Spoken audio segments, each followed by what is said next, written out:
وروسته به خلک پیدا شي چې اختلاف به وکړي. اختلاف څه معنا؟ اختلاف دې ته وایي چې ته حق پرېږدې. اختلاف دې ته وایي چې د الله او رسول خبره پرېږدې. دې ته اختلاف په دې خبره باندې ځان کوي چې بعضې خلک ناپوهي اختلاف مه کوئ. موږ وایو چې اختلاف دې ته نه وایي چې د پیغمبر په طریقه عمل کوه. دې ته اختلاف نه وایي.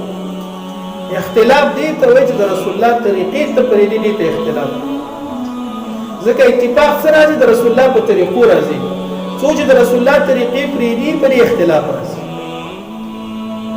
اختلاف په دې خبرو دی. د رسول الله په حدیثو باندې عمل کوه، تم په عمل کې زم په خپل اتفاق دی. خو که ته د رسول الله طریقه پرېږدي او که زه یې پرېږدم اختلاف راغلی نو په دې خبره خو تاسو پوهېږئ ظاهره ده.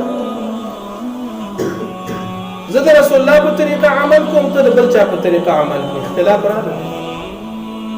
زما سنت او طریقې او زما د خلفاو طریقې چې هغه د ما نه وروسته به دغه طریقې په دې صحابو کې مشهورې شي.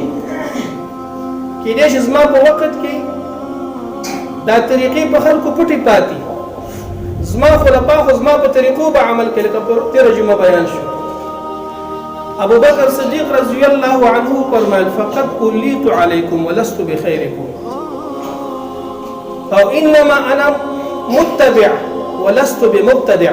ای خلکو زه په تاسو باندې امیر او مشر مقرر شوی یم. ګوره دا واورئ چې زه متبع یم، ګوره زه مبتدع نه یم. انما انا متبع ولست بمبتدع. زه ګوره د رسول الله د طریقو تابعداري کوم، ځان ګوره دین نه جوړوم. په دې ښه ځان پوه کړئ. تر څو پورې زه چې د پیغمبر په طریقو روان وم فاعینوني، او که دا طریقې ما پرېښوستې فسددوني، ګوره ما سیده کوي. زما د پیغمبر طریقو کې زما سره ملاتړ وکړي. که ما د پیغمبر طریقې پرېښوستې زما خلاف وکړه، ما سیده کې ما ته ووایه چې د پیغمبر طریقه دا ده، ته په کومه طریقه لاړلی؟ په بله طریقه باندې ورسې.